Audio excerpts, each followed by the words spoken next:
Oh, glória a Deus, aleluia. Amados, nós vamos falar hoje sobre a vida cristã, né? A vida cristã, e é interessante esse processo da nossa vida cristã, nossa vida espiritual, né? E como aí, né? O que é a vida cristã? Uma vida espiritual, que Deus comunica à pessoa que se arrepende dos seus pecados e crê no Senhor como seu Senhor e seu Salvador. Então, a vida cristã é uma vida espiritual que Deus traz aquele que se converte, aquele que muda. E Deus traz essa vida de maneira especial, através do arrependimento dos seus pecados e da sua fé em Jesus Cristo como seu Salvador pessoal. Então eu tenho uma vida cristã porque Cristo me salvou. Eu tenho uma vida cristã porque Deus perdoou os meus pecados. Eu tenho uma vida espiritual porque o Senhor me aceitou como filho. E é interessante esse processo, né? Que relação que existe aí entre a vida cristã e o pecado. O cristão andando na luz, por desejo ou por hábito, ele vive longe do pecado. Ele não pratica o pecado. Olha um trechinho da palavra de Deus, 1 João 3, de 8 a 9. 1 João 3, de 8 a 9. A partir do 7 podemos ler, ó. Filhinhos, não deixe que ninguém vos engane a esse respeito. Quando uma pessoa faz o que é justo, mostra que é justa, como ele é justo. Mas quando continua a pecar, mostra que pertence ao diabo, pois o diabo peca desde o início. Por isso o Filho de Deus veio para destruir as obras do diabo. Aquele que é nascido de Deus não vive pecando, pois a vida de Deus está nele. Aquele que é nascido de Deus não vive pecando. O cristão é aquele que aparta-se do mal, aquele que se afasta do mal. A gente pode tropeçar.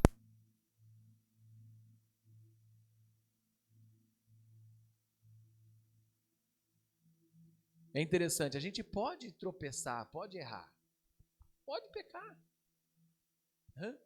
Mas o cristão é aquele que se afasta do mal, apresenta-se ao serviço do bem e recusa fazer qualquer compromisso com o pecado ou com Satanás. Sabe? O cristão é aquele que deseja estar próximo de Cristo, deseja estar próximo de Deus, deseja, e por isso ele se afasta do mal. Ele busca sempre vencer os seus desejos. Ele busca sempre uma vida santa. Ele busca uma vida de compromisso com Cristo. O cristão é aquele que deseja uma vida longe do pecado. E é interessante esse processo. O que devemos fazer? O que devemos... Obrigado, Gu, obrigado. O que devemos fazer quando duvidamos se um ato é bom ou não? Sabe, tem muitas pessoas que vivem uma dúvida sobre fazer uma coisa ou outra, uma dúvida sobre atitudes. Porque tem muitas pessoas hoje dentro da igreja que não são cristãs, que não vivem o cristianismo. Principalmente dentro de mega igrejas ou grandes igrejas, que elas entraram ali. Não estão vivendo em comunhão com ninguém, não estão sendo transformadas, não estão buscando transformação e continuam com as mesmas atitudes do mundo. Aí alguns outros cristãos olham e falam, mas esse cara aqui está dentro da igreja e está fazendo.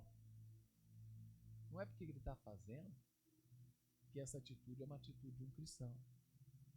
Não é porque ele está realizando isso, está dando certo, que é certo.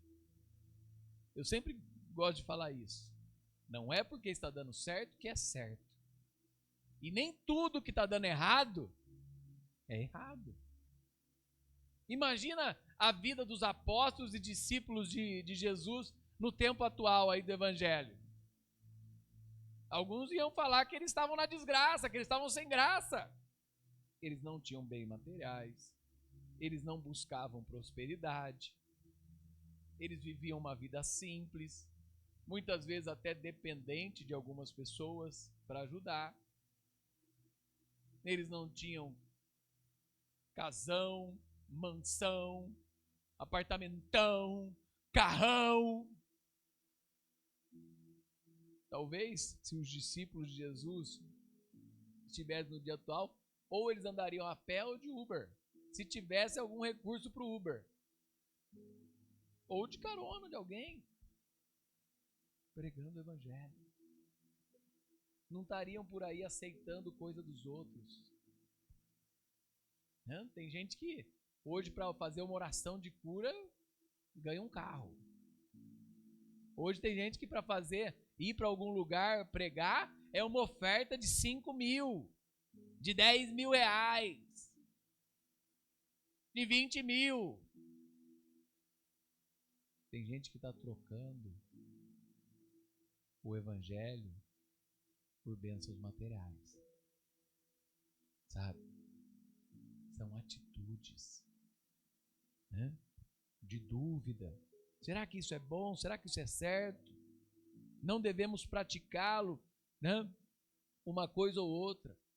A vida do cristão é aquela que, se alguma coisa é oferecida ou aquilo, ele ora, ele pede direção, ele pede para Deus se isso é certo. E se está em dúvida, mais ainda, sabe? Não é aquele que fica fazendo troca com isso ou com aquilo. E as respostas de Deus, na maioria das vezes, não tem a ver com bens materiais. Desculpa falar isso, meus irmãos. Mas na maioria das vezes, né, não tem a ver com bens materiais. A realidade é que Deus não está muito interessado nisso. Se precisar dar recurso, Ele vai dar, Ele vai derramar, Ele vai cuidar. Sabe, Ele é dono de todo ouro, toda a prata. Ontem um amigo meu mandou mensagem que a igreja dele foi roubada. Entraram lá, roubaram. Ele ainda está ali no aperto, roubaram ofertas de 2 semanas. Né? Não sei porque tinha guardado também na igreja as ofertas. Mas roubaram, sabe? E a maioria dos pastores, nossos amigos, Deus vai retribuir. Deus, da mesma porção que te tiraram, Deus vai cuidar. E é verdade isso. É uma realidade. Deus é capaz de retribuir muito mais. Eu lembro quando estava no outro salão ali, roubaram nosso laptop. Nós ganhamos outros. Né? E Deus deu recurso para comprar outro melhor ainda que nós usamos hoje, né? Na mídia. Mas roubaram. Sabe? Às vezes vão tirar as nossas coisas. Às vezes vão tirar o que nós temos. Mas Deus é o dono de todo o ouro, toda a prata. Nesse caso, né, em outros também, Deus vai retribuir, Deus vai fazer, Deus vai cuidar. Mas nós não devemos buscar isso para a nossa vida. Não deve ser a nossa busca, né? Poder, fama, dinheiro. Essa não é a busca do cristão, sabe? O cristão, ele busca os tesouros do céu. Eles buscam os recursos no reino espiritual. E Deus vai abrindo as portas necessárias. É através de uma vida de oração, de estudo da Bíblia, né? De busca espiritual, que Deus revela a sua vontade. Tem um trecho aqui maravilhoso de Romanos 14, 23. Volta um pouquinho aí, Romanos 14, 23. que fala assim, ó, trecho de Romanos 14, 23. Mas se você tem dúvidas quanto ao que deve ou não comer, será culpado se comer, pois vai contra as convicções. Se faz qualquer coisa sem convicção, está pecando. Olha, se voltar um pouquinho, ó. Você tem direito às suas convicções, mas guarde isso para entre você e Deus. Felizes são os que não se sentem culpados por fazer algo que consideram correto. Correto. Aqui quando fala assim, o que devemos fazer quando duvidamos se um ato é bom ou não? Nós devemos buscar a vontade de Deus. Buscar através da Bíblia, do estudo da palavra, né, do conselho de pessoas e da busca espiritual de comunhão entre você e Deus. Buscar isso para que Deus traga a sua vontade. Qual que é o objetivo principal da vida cristã? Vamos um pouquinho mais para frente aqui em 1 Coríntios 6. 1 Coríntios 6, 20. 1 Coríntios 6, 20. Olha o que fala aí, ó. 1 Coríntios 6, 20 e 10, 31. Deixa eu deixar aberto aqui. Aí. Qual é o objetivo principal da vida cristã? 1 Coríntios 6, 20. Pois foram comprados por alto preço. Portanto, honrem a Deus com o seu corpo. E o 10, 31. Olha o que fala aí. Portanto, quer comam, quer bebam, quer façam qualquer outra coisa, façam para a glória de Deus. Então, o objetivo da vida cristã é glorificar a Deus em todas as coisas, honrar a Deus com o seu corpo e glorificar a Deus em todas as suas atitudes. Esse é o objetivo principal da vida cristã, é glorificar a Deus.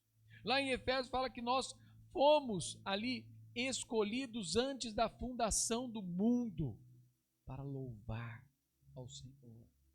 A minha vida deve servir de louvor a Deus. A minha história deve servir de louvor a Deus. A minha família deve servir de louvor a Deus. E eu devo glorificar a Deus em todas as coisas. Glorificar o Senhor. É interessante esse protesto. Como podemos glorificar ao Senhor? O nosso corpo é templo do Espírito Santo. Eu glorifico ao Senhor quando eu cuido do meu corpo, dedicando a nossa vida à vontade de Deus. Práticas, hábitos, sabe? Companhias, trabalho, vida social, relacionamentos. Quando tudo isso é para a glória de Deus. Eu glorifico a Deus numa conversa. Eu glorifico a Deus numa atitude. Eu glorifico a Deus no meu andar, no meu caminhar. Eu glorifico a Deus no meu exemplo. Eu glorifico a Deus nas minhas responsabilidades. Eu glorifico a Deus naquilo que eu faço. Então é interessante isso. E a Bíblia nos dá direção para isso. Ela nos dá direção para todos os detalhes da nossa vida. Não todos, né? Tem muita coisa que é moderna, que muda. Mas ela dá princípios. A Bíblia ela contém princípios que devemos ter para uma vida feliz, próspera e que agrade a Deus. Toda a Escritura é inspirada por Deus, diz a palavra. Útil para o ensino, para a admoestação, para a condução de uma vida cristã. Ela vai dar tudo o que a gente precisa para a regra, para tudo na vida? Não vai dar. Mas ela vai dar princípios e valores que vão nortear, que vão dar direção, que vão nos ajudar no caminhar, sabe? E das coisas que acontecem, que transformam o mundo e que vão acontecendo, ela vai ter. Quando você tem um princípio e valor desde pequeno, você vai sempre analisar uma coisa nova ou outra. E vai te ajudar a escolher a coisa certa. Agora, quando você não tem princípio e valor, você vai na multidão. Vai com o povo. Agora, quando você tem princípio e valor, você analisa, você vê isso. E muitas vezes, você não vai tomar a atitude que todo mundo está tomando. Você não vai fazer o que todo mundo está fazendo. Você vai falar, olha, isso aí não condiz com a minha vida. Isso eu não posso. Ó, isso aqui tá dentro, eu posso participar. Ó, isso aqui não. Eu não vou entrar nesse negócio. Eu não vou entrar. Sabe? Hoje o mundo aí cheio de jogos, cheio de coisas. Tem um serviço meu lá que todo ano, umas 2 vezes por ano, eles fazem bolão, né? Para jogar na loteria. Eu não jogo. Meu pai sempre jogou. Eu não jogo.